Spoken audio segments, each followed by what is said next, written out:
BLM Kerala, Tamil Nadu, Pondicherry. സംസ്ഥാനത്തിന്റെ ഔദ്യോഗിക പേര് കേരളയ്ക്ക് പകരം കേരളം എന്നാക്കുമ്പോൾ സർവകലാശാലകളടക്കം സ്ഥാപനങ്ങളുടെ പേരിനൊപ്പമുള്ള കേരളയും മാറും. കേരള നിയമസഭ കേരളം നിയമസഭയാകും. പെരുമാറ്റത്തിൽ അഭിപ്രായം തേടി രാഷ്ട്രപതി സംസ്ഥാനത്തിന് അയച്ച കരട് ബിൽ നിയമസഭ ജൂലൈ 1 2 മണിക്കൂർ ചർച്ച ചെയ്യുന്നുണ്ട്. 17-നകം സംസ്ഥാനത്തിന്റെ അഭിപ്രായം അറിയിക്കാനാണ് നിർദ്ദേശം.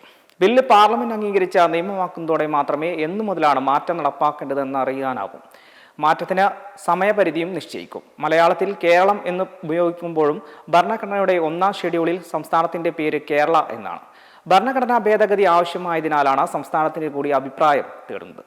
സർവകലാശാലകളുടെ പേരിലും കേരളം വരുമെങ്കിലും നിയമപ്രാബല്യത്തിൽ വരുന്നതിനാൽ മുൻപുള്ള രേഖകളിൽ മാറ്റമുണ്ടാകില്ല.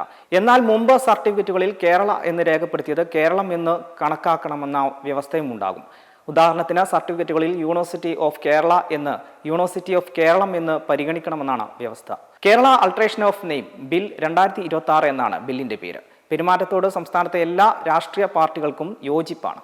പെരുമാറ്റം ആവശ്യപ്പെട്ട 2 വർഷം മുൻപ് നിയമസഭ പ്രമേയം പാസാക്കിയതോടെ ഔദ്യോഗിക പേര് കേരളം എന്നാക്കാൻ കേന്ദ്ര മന്ത്രിസഭാ യോഗം അംഗീകാരം നൽകിയതാണ്. 2023 നിയമസഭാ പ്രമേയം പാസാക്കിയെങ്കിലും നടപടിക്രമങ്ങളിലെ പ്രശ്നങ്ങൾ കാരണം കേന്ദ്രം അംഗീകരിച്ചിരുന്നില്ല.